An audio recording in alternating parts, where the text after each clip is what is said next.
रखेंगे या पक्ष से या सत्ता पक्ष, तो आपको डिबेट का हिस्सा पता है।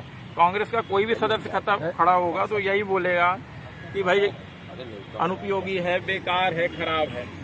अब पक्ष का होगा तो निश्चित अच्छाइयां बताएगा, लेकिन आपको बजट को पढ़ने के बाद एक पॉलिसी मेकिंग की तरह से देखना पड़ेगा। केंद्र का जो बजट है वह नदी नालों छोटे छोटे मुद्दों से लेकर के बड़ा है। देश की पॉलिसी मेकिंग का बजट है। इंटरनेशनल लेवल पे उस बजट को देखा जाता है, अंतर्राष्ट्रीय स्तर पे उस बजट को देखा जाता है, न कि आप मोहल्लों के हिसाब से उसको डिफाइन करते हैं। उसके लिए नगर निगम है, राज्य की सरकारें।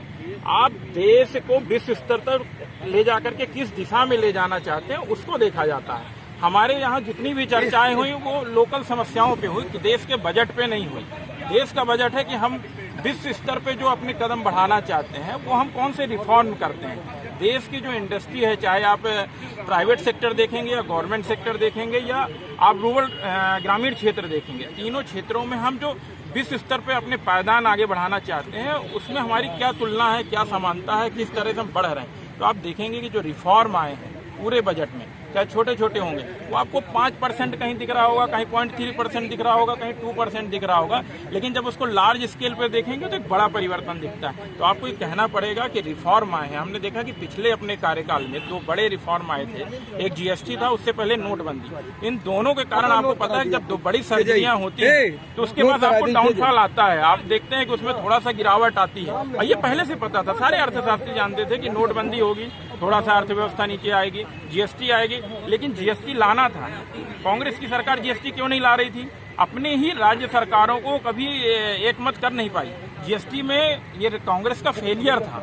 फिर वही जीएसटी पूरी बिना एक डिबेट, बिना वोटिंग के जीएसटी काउंसिल में कांग्रेस के सारे मुख्यमंत्रियों के बैठने के बाद भी सफलतापूर्वक सारे नियम बना रही है। जीएसटी में जितने परसेंटेज आ जाए वो सारे के सारे बिना वोटिंग के आए, जितने भी सुधार आए वो बिना वोटिंग के आई। तो इसमें कांग्रेस पीछे नहीं हट सकती है। आपको उसको सही दिशा में ले जाना पड़ेगा। हाँ, आप उसमें बोलेंगे सुधार हो रहे हैं, तो जीएसटी लास्ट स्टेज तक सुधर रही है। अभी बोला है 1 अप्रैल से नई जीएसटी आएगी, निश्चित तो उसमें सुधार होना चाहिए, परसेंटेज में सुधार होना चाहिए।